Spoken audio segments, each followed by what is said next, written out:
Депутат кыргызского парламента Айжигитов резко выступил против обмена территорий между Кыргызстаном и Таджикистаном. По его словам, некоторые земли, которые планируется передать соседней стране, являются стратегически важными для Кыргызстана. Граница между двумя государствами – это постоянная точка напряженности. Не раз вспыхивали конфликты, происходили столкновения, гибли люди.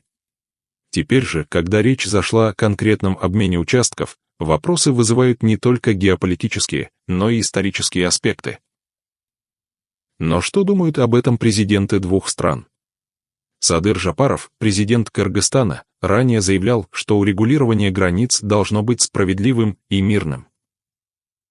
Власти Кыргызстана заверяют, переговоры ведутся с целью завершения многолетнего конфликта и стабилизации региона. Однако, несмотря на эти заявления, общественность и некоторые политики, включая Айжигитова, сомневаются в прозрачности переговорного процесса. Если обмен территорий состоится, какие последствия это повлечет? Эмомали Рахмон, президент Таджикистана, напротив, настаивает, что соглашения о границах должны выполняться. Он подчеркивает, что Таджикистан тоже имеет свои права на спорные территории. С его стороны звучат заявления о необходимости дипломатического урегулирования, но в реальности на границе периодически вспыхивают конфликты. Насколько эффективны переговоры, если мир на границе так и не был достигнут? Айжигитов выступает с критикой в адрес кыргызских властей, заявляя, что подобные решения нельзя принимать кулуарно. По его словам, речь идет не просто о дипломатическом соглашении, а о судьбе тысяч людей, проживающих в приграничных районах. Будут ли они переселены? Что будет с их имуществом, землей, правами? Тема вызвала широкий общественный резонанс. В сетях кыргызстанцы обсуждают, насколько выгоден этот обмен и не приведет ли он к новой волне нестабильности. Противники решения заявляют, что обмен территориями ослабит позиции Кыргызстана в регионе. Тем временем таджикская сторона считает, что данный обмен может стать шагом к окончательному урегулированию пограничного спора. Эксперты сомневаются, что конфликт можно будет закрыть одним лишь перераспределением участков. Слишком долго тянется эта история, слишком много накопилось противоречий между жителями приграничных районов. Какие территории находятся под обсуждением? Что на самом деле скрывается за официальными заявлениями? Насколько велик риск того, что после обмена территории начнутся новые территориальные претензии? Айжигитов требует от правительства прозрачности, но услышат ли его? Если обмен состоится, границы Кыргызстана изменятся навсегда. Это может привести к новым волнам недовольства среди населения, ухудшению отношений с Таджикистаном и даже повторным конфликтам. Сможет ли парламент повлиять на итоговые решения или все уже предрешено? В чем суть разногласий? Айжигитов считает, что территории, которые планируют передать Таджикистану, являются ключевыми для безопасности и жизни местных кыргызстанцев. Это земли, где расположены водные ресурсы, дороги, пастбища. Потеря этих участков может привести к серьезным последствиям, включая ухудшение условий для ведения сельского хозяйства и снижение продовольственной безопасности в регионе. Однако власти Кыргызстана заявляют, что обмен участками – это часть долгого переговорного процесса, направленного на окончательное урегулирование границы. Они настаивают на том, что соглашение взаимовыгодно, и обе страны получают равноценные территории. Но насколько справедлив этот обмен с точки зрения жителей спорных районов? Один из ключевых вопросов – это водные ресурсы. Многие кыргызстанцы опасаются, что после передачи части территорий Таджикистану доступ к воде станет ограниченным. Уже сейчас в некоторых районах периодически вспыхивают конфликты из-за распределения воды. Сможет ли новый договор предотвратить подобные проблемы или же, наоборот, создаст новую волну противостояния? Общественность требует объяснений. Айжигитов, выступая перед парламентом, подчеркнул, что переговоры проходят за закрытыми дверями, и простые граждане не имеют доступа к полной информации. Кыргызские власти не проводят открытые обсуждения. Почему все решается кулуарно, без учета мнения народа?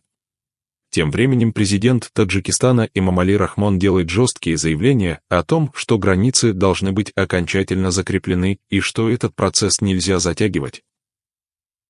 В таджикских СМИ подчеркивают, что соглашение уже близко к завершению, но кыргызская сторона до сих пор не пришла к единому мнению. Помимо водных ресурсов, важную роль играет вопрос безопасности.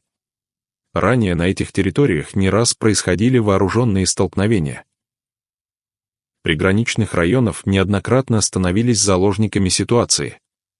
Пойдут ли обе стороны на реальные гарантии того, что передача территорий действительно приведет к миру, а не создаст новые горячие точки? Айжигитов также затронул вопрос о том, как распределяются земли внутри Кыргызстана.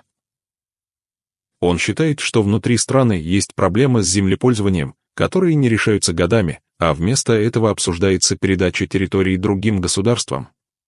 Кыргызстанские активисты и общественники требуют полной прозрачности. Они уверены, что без участия граждан такие решения принимать нельзя. Однако власти страны пока не спешат выносить вопрос на широкое обсуждение. Что скрывается за этим молчанием? Насколько готов Кыргызстан к таким уступкам? Пока политики обсуждают условия договора, люди в приграничных районах боятся, что их судьба уже предрешена. Чем закончится эта история? Какие могут быть последствия? Если обмен состоится, границы Кыргызстана изменятся навсегда. Это может привести к новым волнам недовольства среди населения, ухудшению отношений с Таджикистаном и даже повторным конфликтам. Айжигитов требует прозрачности и публичных обсуждений. По его мнению, вопрос настолько важен, что его нельзя решать кулуарно, без согласия народа. Он заявляет, что власти должны предоставить полную информацию о содержании соглашения, включая точные координаты земель, условия обмена и гарантии безопасности для граждан. Однако кыргызское правительство пока не торопится раскрывать детали переговоров. Что это может значить? Означает ли это, что соглашение уже подписано, и народ просто поставят перед фактом? Или власти действительно еще обсуждают условия? Одним из самых спорных вопросов остается будущее жителей приграничных районов. Кто-то может лишиться своего дома, кто-то потеряет доступ к пастбищам или водным источникам. Что предложат этим людям? Будут ли они переселены, и если да, то куда? Как государство компенсирует их потери? Пока на эти вопросы нет ответов. Помимо социальных проблем, остается и вопрос международной репутации. Кыргызстан уже сталкивался с недовольством общественности по поводу пограничных вопросов с Узбекистаном. Теперь ситуация повторяется, но уже с Таджикистаном. Если власти уступят сейчас, это может создать прецедент для дальнейших территориальных уступок в будущем. Не стоит забывать и о возможных протестах. Когда в 2022 году обсуждались вопросы границ, в стране уже были массовые волнения. Люди выходили на митинги, требуя остановить сделки, которые, по их мнению, шли не в пользу Кыргызстана. Возможно ли повторение этих событий? И готовы ли власти к тому, что общественность снова выйдет на улицы? Президент Садыр Жапаров пока не сделал официального заявления по поводу критики со стороны Айжигитова. Но молчание в такой ситуации может сыграть против него. Чем дольше власти будут избегать открытого обсуждения, тем больше будет расти недовольство среди народа. Тем временем Таджикистан настаивает на скорейшем заключении сделки. Эмомали Рахмон неоднократно заявлял, что завершение демаркации границ – приоритетный вопрос для Таджикистана. Кыргызстан продолжит затягивать процесс, это может привести к новому обострению ситуации на границе. Каким будет следующий шаг? Пойдет ли кыргызский парламент на уступки? Услышат ли власти мнение народа? Или решение уже принято, и гражданам просто придется его принять? Как ты считаешь, чем закончится эта ситуация?